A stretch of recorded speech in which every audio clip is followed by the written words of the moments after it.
guys, welcome back to it's Sebastian from Noble Frugal Studios, and I just wanted to go do like a different kind of video today because I want to address a certain thing that's going to help you guys as artists in Opentoonz. So what I wanted to say was that if you want to be proficient in Opentoonz or any software that you approach for animation or whatever reason, you might want to start practicing in it.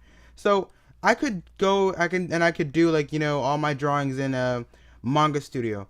But then when I moved to Opentoonz to actually animate like the characters of, say, if I made a comic and I was animating the characters from Manga Studio into Opentoonz, it just Manga Studio has such different tools that it not that it's impossible, it's just that it would be, if I were to get used to Opentoonz, used to drawing in it, then it would be easier for me to, make that liner I'm supposed to make and make all the frames like correspond to like things in the comic because I'm used to Opentoonz. I'm used to drawing in it. So I just a little bit, not philosophy, but like sort of a tip on what you should do. So I've been lately practicing in Opentoonz to actually get that sort of Opentoonz skill and feel. So I usually use stuff like I used to use a lot of Manga Studio before I, sort of thought of this practice. And I feel that this will help you get to know Opentoonz, so you'll be able to draw in it, you'll be able to like animate in it, and you'll be able to, make better things because you're very familiar with watching it, drawing in it. So when it comes to making animations, it's just a lot easier because of that skill that you earned from just drawing and getting to know the tools and everything. So another thing I wanted to address was drawing variety. Now, I didn't get this tip from any other art teacher. I just sort of thought that it might help. I don't draw a lot of variety, to be honest. I usually like drawing like humans, and I'm not really big on drawing animals or environments, even though I would like to animate them in the future. And that's sort of a really big flaw because if I want to animate animals and environments, I'm gonna have to learn how to draw them first. So why would I skip that on that opportunity? I did not know that giraffes had these weird things on their head, like sort of antlers. I didn't notice them. Whenever I see a giraffe, I see them, but I didn't know them as a key feature. And see, you get to learn a little bit about like what you're drawing too. So it's a little wider than that. Actually, it's just more like this. So yeah, if you guys draw variety, then you can take things from elements in other things you draw, such as variety in style. You can take things from a realistic style and put it in a cartoon style to suit your liking.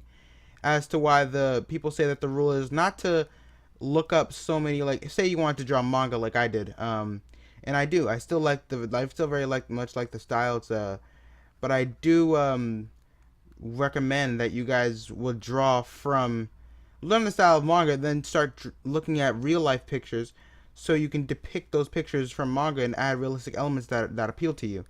Such as, for me, a realistic element that I really like, let me just show you right here, I'm doing a new layer, is how when you're drawing the head, typically in manga, you'll just do like something like if I were to do something like this, like that, right? And then this is sort of like a chibi sort of thing, and I would do that, and then that's not right. Okay, like something like that, and yeah. So and he's looking down, and then he's or she is, just kind of indifferent. So you do that.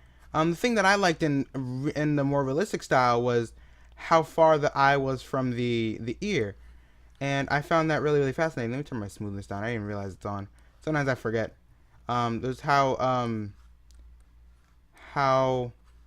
far the eyes are from the ear. So this is a more realistic face of a guy.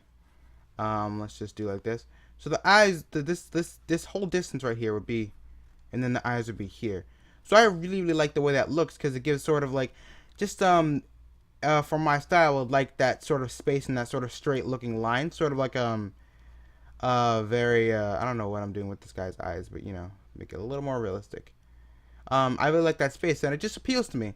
So this is more of like a roundish kind of space suggestion, but this is sort of like a straight forward, almost like he's like a brick, very hard. And that appealed to me, so I took it from looking at real people and observing life to get that feature that I wanted. Now, I'm not saying not to learn and do manga tutorials, because that's actually how I ended up getting into, you know, drawing, was Mark Crilley's manga tutorials. So still do that, but if you want to like improve and really get a style that you really like, then I would recommend doing it from manga first if you want to learn that. Of course, if you want to get used to it, but then start capturing it from life as you develop your skills. Because it was only after that I got confident with my skills that I was able to start, like, you know, getting things from being confident getting things from life. And I really like that. Like, I really think it's gonna help. So definitely, if you guys are into manga or whatever style you're into, do that first. Oh, actually, no, I'm not gonna say do it. Let me rephrase that. If you guys are into any style, learn it.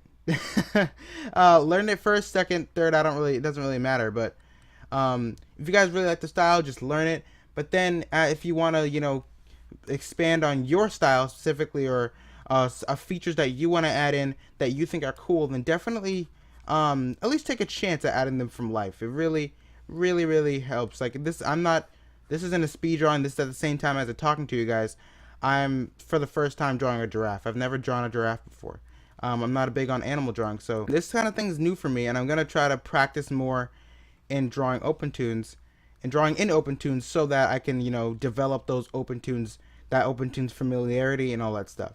So yeah, this is actually my first time drawing a giraffe. I'm not really into the whole animal thing, but I believe that drawing a giraffe and the giraffe's variety will help me get to understand the mouths of animals and how they work. Like, there's a snout up here, and it is going to help me draw giraffes in the future, I guess, but also help me understand the way that animals anatomy works. Like, say how the chin sort of rounds into this neck part, how the mouth looks at this certain view in the giraffe, and it's really, really helpful to do those kind of things, so you can really get to understand certain things in life. So which is what we're drawing, which is what, you know, those manga cartoon styles are drawing from. They're emulating life. And I think it's really, really nice to, you know, just change it up a bit, get out of your comfort zone just a little bit. I realized that I was very comfort zoney when I started manga. I didn't want to stop doing manga, but as I did, I sort of expanded on my style, and I really, really liked what I got as a result. So wow, I didn't think that this giraffe was gonna come out very good at all, but it's okay. I think it's okay. I don't want these to look too much like squares.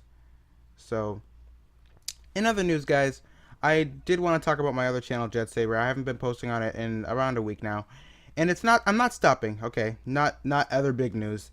I'm not ever stopping Jet Sabre. Jet Sabre is my passion. It is also animation is my passion, but I really love making those videos for you guys. I really love those videos myself. I want to make that channel the best it can be, because I really, really love making those videos. Opentoonz Adventure, when I started the channel, I didn't know what happened. I needed something to go off of, and I just created Opentoonz Adventure. So that's the story of that. But anyway, drawing variety, guys. This is actually the first time you guys have seen me live. I'm not like, it's not live like live stream, but like, you know, this is my actual first time drawing a giraffe, and I've never drawn a giraffe before. I really haven't. So I would suggest drawing from variety, and I hope that will improve, because now I can sort of see how the spots are contouring to the 3D-ness of this face, like almost like this is like a 3D image. Let me sort of like the line, sort of like the grid out on a 3D plane, how this is working. And I assume that this is sort of like that, and this is sort of like this, and there's like lines and everything. I only do that because I've used Blender for a little while back, a while ago, and I can sort of see, like, you know, the 3D mapping and stuff. But yeah, so thank you guys so much for watching. I just wanted to make a video on drawing variety, so definitely guys try this out, because it really will, I hope it really will help you guys improve as artists. Not really much getting out of your comfort zone is a thing that a lot of pro artists will tell you. I'm by no means a pro artist, but it is something that I thought I would share with you guys, just so you know that, you know, don't be so like I was a little bit, I didn't want to get out of the manga sort of style, but as I get out of that, I can learn certain things about different animals and how to draw them, and I won't be so stuck when I'm approaching something that I'm not used to drawing. So thank you guys so much for watching, and I'll see you guys next time. Peace.